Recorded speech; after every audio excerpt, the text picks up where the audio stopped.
hecho conocer hoy. Embajadora de Arancén, muy buenas tardes, gracias por estar en RPP con nosotros.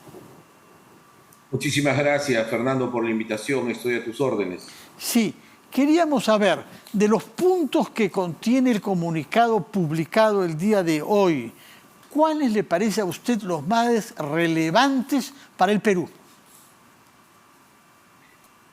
Fernando, en realidad diría yo que esta oportunidad ha sido una magnífica ocasión para que el Perú tenga un reposicionamiento en el escenario internacional y lo haga realmente por la puerta grande, participando de la reunión, la cuarta reunión del Tratado de Cooperación Amazónica, donde se han reunido 8 países que compartimos Amazonia y con los que yo me encuentro permanentemente en la Organización de Estados Americanos.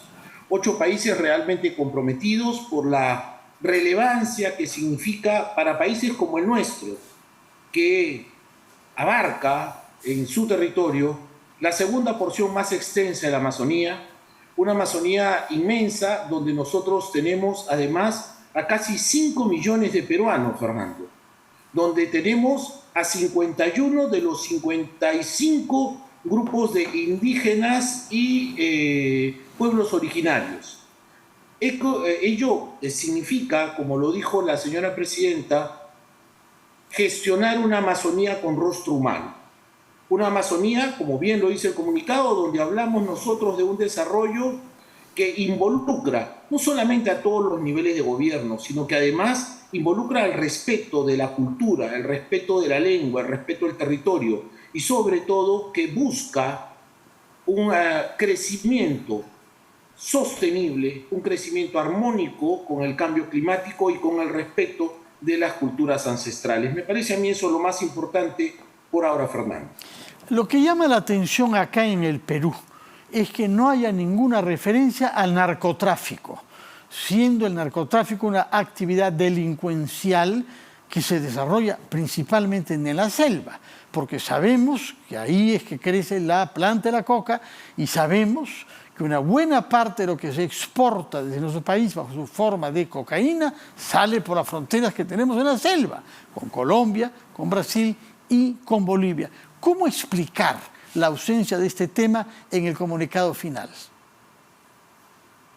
Fernando, hay diferentes opiniones. Fíjate, cuando se trata de la cocaína en concreto, la hoja de coca, principal insumo, no se cultiva precisamente en la zona de la Amazonía, digo yo, frontera con Brasil y aquella que nosotros identificamos como el Amazonas, sino más bien en zonas altoandinas. Disculpe usted, señora de Arancén, pero en el Putumayo, frontera con Colombia, está creciendo coca. Y en Ucayali está creciendo coca. De manera que, sí. Ahora mucho. Permíteme. Sí. Y iba a ello. Tradicionalmente lo tenemos en las zonas, en su momento en el Guayaga y ahora lo tenemos en el BRAE. Y se han identificado problemas comunes, Fernando, y por eso también la preocupación de reuniones como estas. Lo que está sucediendo en el Putumayo es algo que tú describes efectivamente.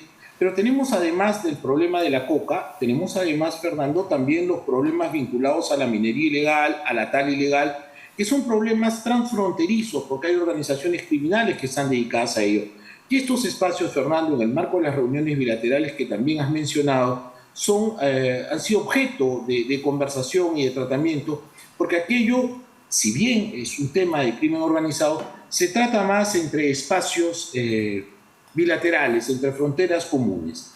Yo creo que el espacio del Putumayo es algo que está llamando sumamente la preocupación hoy en día, como lo hace la tala ilegal, por ejemplo, en la zona de Madre de Dios, que compartimos también con el Brasil. Y esta es nuestra frontera más extensa, Fernando, y es en la que tenemos los problemas más comunes y en los que se está trabajando. Hoy el tema, Fernando, era, fíjate, en la semana de los pueblos indígenas y pueblos originarios. Hoy día que se esté realizando esta reunión en Brasil me parece a mí sumamente importante. Estamos hablando de la Amazonía y estamos hablando de quienes la habitan y naturalmente tenemos problemas en común a resolver. De acuerdo. Otro tema que es interesante que nos explique usted es que el acento está puesto sobre la responsabilidad que los países desarrollados tienen sobre la Amazonía.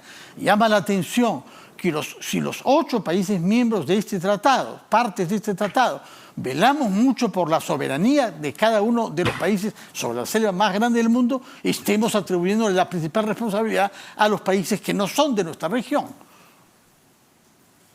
Aquí el tema tiene doble entrada, Fernando, y no es que queremos liberarnos de responsabilidad, pero queremos también que se entienda que si la Amazonía es el pulmón y el corazón del mundo, como lo llamó la presidenta, tenemos responsabilidades compartidas en lo que se refiere a la contaminación. Entonces, de allí el llamado del grupo del Tratado de Cooperación Amazónica a los países desarrollados. Hay que decirlo, Fernando, son quienes más contaminan. Entonces ellos también tienen una cuota de participación en el problema que es muy grande y sin ánimos, digo yo, de deslindarnos de la responsabilidad que nos asiste, pensemos en una responsabilidad compartida y en soluciones compartidas también. Por lo demás, Fernando, no podemos dejar de mencionar que son precisamente estos países quienes más contaminan, los que menos colaboran en términos de ayuda para mitigar la contaminación ambiental. No puede ser que solamente la responsabilidad recaiga en nosotros, que también tenemos que desarrollar, Fernando. Que de acuerdo. También tenemos que utilizar los recursos amazónicos. Entonces, sin duda. Pensemos y yo creo que por ahí va el tema con los países más desarrollados. Por otra parte, la señora Boluarte hizo saber que había invitado al presidente brasileño a visitar el Perú. ¿Tiene noticias de cuál es el término que se pueden esperar para tener una respuesta del lado brasileño a esta invitación? Yo presumo que en los próximos días vamos a tener gratas noticias y una confirmación de la visita próxima del señor presidente de Brasil, Lula da Silva, a nuestro país. Fíjate, Fernando, estos espacios multilaterales, yo lo he podido comprobar en persona, son los mejores espacios para contribuir a limar asperezas entre naciones que eventualmente podamos estar distantes. Y el señor presidente Lula da Silva ha servido efectivamente, y la Cancillería de Itamaraty junto con Torre Tagle ha servido para unir, para tender puentes, porque nosotros somos buenos vecinos, Fernando, y queremos mantener esa buena vecindad con todas las naciones que nos rodean.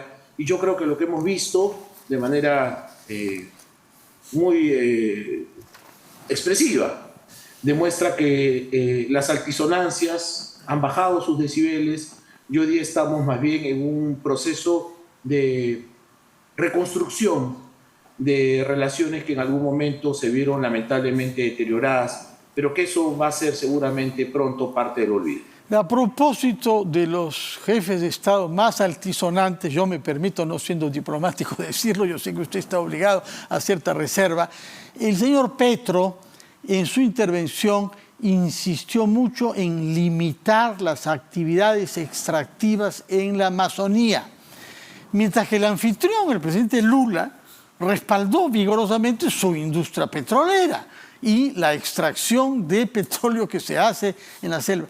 Explíquenos cuál es el arte diplomático para que esta fricción manifiesta en las intervenciones orales no se vea reflejada en el comunicado escrito final. ¿Cómo es el procedimiento para que el comunicado pueda ser de consenso, pese a que hubo sobre ese punto un enfrentamiento explícito entre Petro y Lula?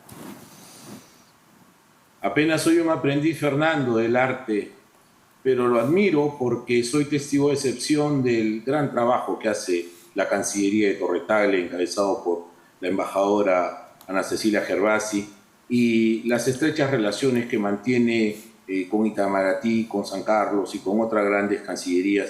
Y ellos, los profesionales, encuentran un lenguaje, encuentran espacios para lograr entendimientos, y así es como se logra. A veces para los políticos se nos hace un poco difícil, pero cuando vemos los resultados sabemos que son los mejores. Y fíjate, Fernando, es un trabajo silencioso y es un trabajo muy abnegado que da resultados espléndidos. Acabamos de tener la presidencia pro tempore de la Alianza del Pacífico. Así es. Pronto, Fernando, pronto, muy pronto, APEC y luego la Organización Mundial del Trabajo. Esos son esfuerzos muy grandes, son logros que yo les haría más ruido, te diría, pero la prudencia diplomática lo maneja en esos términos, pero son grandes logros que nos van a traer beneficios a todos, Fernando, y eso hay que saludarlo. Por ejemplo, la bilateral entre el presidente Lula y la señora presidenta Dina Boluarte. Fernando, Brasil es un monstruo, es una potencia en el mundo. y tenerlo de vecino y saber que nosotros somos su corredor natural hacia el Pacífico nos abre inmensas oportunidades. Tenemos ya las vías terrestres para poder facilitar el traslado de mercancías y luego tenemos los puertos del Callao y pronto Chancay que nos van a llevar hasta Shanghái con productos inmensos. Entonces todo eso hay que pensarlo a futuro y hay que dejar a veces esta mezquindad tan típica de nosotros los políticos y empezar también a celebrar lo que se está haciendo bien. Muchas gracias, señor embajador Gustavo Adriancén, representante permanente del Perú ante la OEA, que desde Washington nos ha dado sus explicaciones sobre la manera como ahí, en la sede de la OEA, se ha recibido el resultado y el desarrollo de la cumbre de países amazónicos que han firmado en el Tratado OCTA, que ha tenido lugar en Belén do Pará, en la desembocadura del río Amazonas.